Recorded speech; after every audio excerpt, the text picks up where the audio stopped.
ఆంధ్రప్రదేశ్‌లో ప్రధాన రాజకీయ పార్టీల వ్యవహార శైలి, వాళ్ళ మాటలు, వాళ్ళ విధానాలు, వాళ్ళ తిట్టుకోవడాలు, అసలు రాష్ట్రానికి సంబంధం లేని పనికిమాలిన విషయాలు మాట్లాడుకోవడాలు, దాంట్లో ఒకరికొకరు కొన్నిసార్లు పోటీ పడడం చూస్తే నాకు తెలిసి అసహ్యానికైనా అసహ్యం వేస్తదేమో. ఏందో ఎప్పుడు ఒకటే చెత్త పంచాయతీ పెట్టుకొనుంటారు. మరి అధికారంలో ఉన్నవాళ్ళు మీరేం జేస్తున్నారో, ఎలా జేస్తున్నారో, రాష్ట్రానికి ఏది మంచిదో చెప్పండయ్యా అని అంటే, నోరు తెరిస్తే జగన్ తల్లిని తరిమేసాడు, చెల్లిని తరిమేసాడు. అరే! వీళ్ళకాడ రావా ఆ ప్రశ్నలు? మీరు ఇళ్లల్లో పెట్టుకున్నారు అందరిని. పెట్టుకొని మీ ఆస్తులో వాటాలు రాయిచ్చారా? ఎవరి ఇళ్లలో వాళ్ళు ఉంటాయి. వీళ్ళందరూ ఇళ్లలో పెట్టుకొని వాటాలు రాయిస్తారా? రాయిచ్చినారనే ప్రశ్నే గాని వస్తదని ఏం లే. ఎప్పుడు ఒకటే పాటే. తల్లిని తరిమేసాడు, చెల్లిని తరిమేసాడు. తల్లిని తరిమేసాడు, చెల్లిని తరిమేసాడు. ఇదేంది పాట స్వామి నాకు అర్థం కాదు. ఎప్పుడు ఇదేనా? తాజాగా మళ్ళీ నారా లోకేష్ గారి ట్వీటు. దేని మీద? జగన్మోహన్ రెడ్డి గారు మత్స్యకారులకు చంద్రబాబు గారు అన్యాయం చేస్తూ ఉన్నారు. దాన్ని ప్రైవేటైజ్ చేసే ప్రయత్నం చేస్తున్నారు. అది ఇది అని చెప్పి నేను విమర్శలు చేశారు కదా! అక్కడ మత్స్యకారులు ఆల్రెడీ ఆందోళన చేస్తున్నారు. దానికి మద్దతుగా జగన్ గారు వెళ్లారు. విమర్శలు చేశారు. దానికి లోకేష్ గారి రిప్లై ఏంటి? ఆ జగన్ గారు మాట్లాడిన వీడియోని షేర్ చేసుకుంటూ తల్లిని ధరిమేశారు, చెల్లిని గెంటేశారు. దైవం అంటే భక్తి లేదు. జగన్‌కి దైవం అంటే భక్తి లేదా? ఏమో అది లేదు అని అంటున్నాడు. దైవం అంటే భక్తి లేదు. దేశం అంటే ద్వేషం అట. ఏ దేశం అక్కడ? మళ్ళీ దేశాన్ని గాని తెచ్చారా? రాష్ట్రం అయిపోయింది. ఇప్పుడు జగన్‌కి దేశం అంటేనే ద్వేషమా? బాగుంది రైమింగ్. దేశం అంటే ద్వేషం. రాష్ట్రాభివృద్ధిని అడ్డుకుంటాడు. ఉద్యోగాలు వస్తాయంటే ఉస్సురుమంటూ ఏడుస్తాడు. అదే జగన్ గుక్కపెట్టి కూడా ఏడుస్తారులేండి.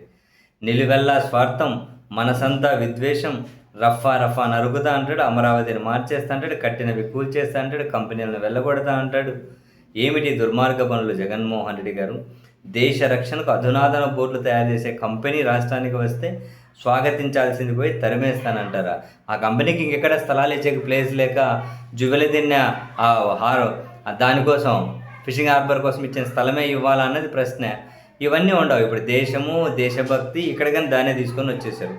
దేశ రక్షణకు అధునాతన బోట్లు తయారు చేసే కంపెనీ రాష్ట్రానికి వస్తే స్వాగతించాల్సింది పోయి తరిమేస్తానంటారా? ఇదేం రాక్షస మనస్తత్వం అని చెప్పి వరుస పెట్టి ఆయన అట్లా ట్వీట్ చేశారా? మరి సరే, ఇప్పుడు వైఎస్ఆర్ కాంగ్రెస్ పార్టీ ఇంతకుముందు మొహమాట పెట్టి సరిగ్గా రిప్లైలు ఇచ్చేది కాదేమో. ఇప్పుడు ఎట్లుంది పరిస్థితి? ఏమంటారు, తమలపాకుతో నువ్వు ఒకటంటే తలుపు చెక్కతో నేరెండంట అని ఆయన అట్లంటే ఇంకా వైసీపీ వాళ్ళు అంటుకున్నారు. లోకేష్, నీ చరిత్ర, మీ నాన్న చంద్రబాబు ఘన చరిత్ర ప్రజలకు తెలియదు అనుకుంటున్నావా? మీ మేనత్తలు ఎవరో నీకు తెలుసా? ఏ రోజైనా ఇంటికి పిలిచి పట్టెడు అన్నం పెట్టావా? ఏ రోజైనా ఇంటికి పిలిచి ఒక జత బట్టలు పెట్టావా? వారి యోగక్షేమాల గురించి ఏనాడైనా ఆరా తీసావా? మీ బాబాయ్ రామ్మూర్తి నాయుడిని ఎందుకు గొలుసులతో కట్టేశారు? మీ నాన్నమ్మ చనిపోతే మీ నాన్న ఎందుకు తలకొరివి పెట్టలే? లోకేష్, నువ్వు ఒకటంటే మేము 10 అనగలం. ఇకపై అయినా ఒళ్ళు దగ్గర పెట్టుకొని మాట్లాడు. అయ్యా చంద్రబాబు, మీ గురించి మాట్లాడాలంటే చాంతడంత ఉంది. తెలుగుదేశం పార్టీ నీది కాదు. ఎన్టీఆర్ ట్రస్ట్ నీది కాదు. హెరిటేజ్ సంస్థ నీది కాదు.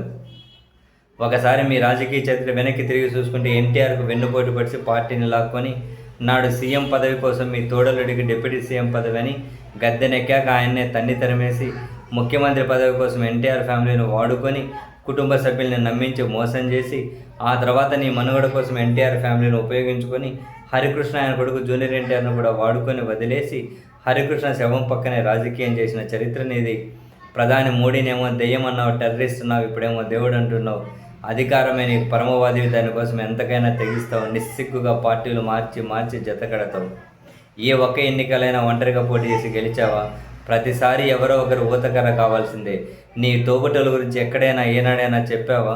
జిందాల్ స్టీల్ ఫ్యాక్టరీని తరిమేసింది నువ్వు కాదా? 2 ఎకరాల నుంచి 1,00,000 కోట్లకు ఎదిగింది నువ్వు కాదా? దేశంలోనే ధనిక ముఖ్యమంత్రిగా ఎదిగింది నువ్వు కాదా? ఇలా నీ గురించి రాసుకుంటూ పోతే ఇంకా ఎన్ని రాసినా కొన్ని మిగిలే ఉంటాయని. ఎందుకు వీళ్ళు ఇళ్ళలో వాళ్ళకి తిండి పెట్టకపోతే, అర్థం చూసుకోకపోతే, శల్యం ఏంటివి ఇవంతా? వాళ్ళొకటి వీళ్ళొకటి వ్యక్తిగతంగా తిట్టుకుంటూనే ఉన్నారు. వీళ్ళు తిట్టుకుంటారు అఫీషియల్గా, వీళ్ళ క్యాడర్లు, వీళ్ళ సోషల్ మీడియా వాళ్ళు తిట్టుకుంటారు. అధికారం ఉన్న వాళ్ళేమో పోలీసులను ప్రయోగించి అటువైపు వాళ్ళని అరెస్ట్ చేస్తారు.